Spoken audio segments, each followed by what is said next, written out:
So I think I discovered why Star Trek sucks. And I think it's because Alex Kurtzman is in charge of the franchise right now. And Alex Kurtzman isn't qualified to work on anything creative. Alex Kurtzman's most notable creative or artistic credits are the script for the second Transformers movie, the one that everyone brings up, the racist robots. And last year, he directed that Tom Cruise Mummy movie. Yeah. So the one that bombed.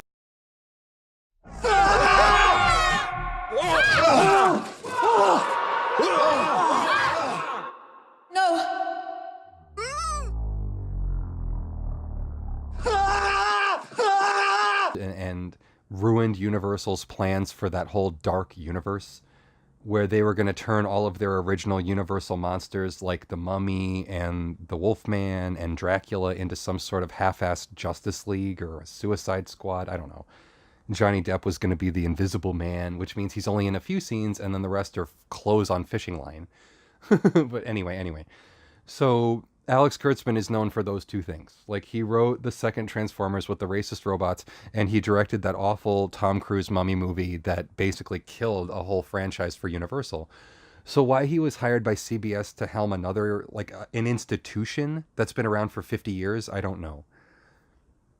If the man could ruin the Transformers and the Mummy, what could he do to Star Trek? And you're seeing it happen. And it's a man who doesn't care anything about the franchise or anything about the property, who just wants to make it cool and make it exciting or whatever, and to attach the whole Hollywood progressive agenda to it. And now that's all the show is really about. The show is really only about Anthony Rapp and that the female protagonist is named Michael, and they say fuck now when previously they were more reserved and censored themselves. And so it's like the show took leaps in the wrong directions as far as I'm concerned, or the whole franchise, and hasn't done anything else notable.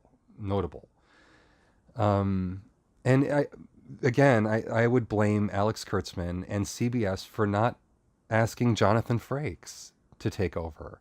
And not asking Jonathan Frakes in the first place is baffling to me because he was Riker, first of all. They asked him to direct an episode or two of Discovery, and I think he also directed a couple episodes of The Orville. So he's got this cross pollination from like the two biggest things in sci fi right now. And there is this division between Orville fans and Discovery fans, and Frakes would be great to bridge that gap because he's worked on both shows. And I think Frakes' biggest qualification is that he directed and wrote First Contact. And up until the J.J. Abrams reboot, that was the highest grossing Star Trek film. And then it goes Voyage Home, the one with the whales, the one that took place in the 80s.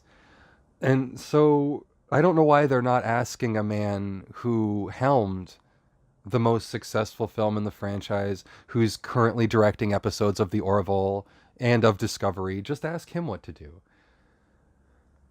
I don't know. It's bizarre to me that they asked Jonathan Frakes what's going on with Picard and he didn't know. He was like, "Oh, Patrick Stewart talked to me about it as a friend," but he was under an NDA not to disclose any details. You know what I mean? And that sucks. And I'm like, why is he not the executive producer, head writer? And uh, that's my suggestion. If CBS wants to pull Star Trek out of the toilet, fire Alex Kurtzman in glorious fashion so that the fans can kind of revel in it a bit. Like we just saw Ryan Johnson get his stupid ass kicked out the door at Disney. And that's a whole different shit show. But we deserve that satisfaction. We really need that. Like we need like Alex Kurtzman removed from Star Trek. Jonathan Frakes installed. Thank you very much.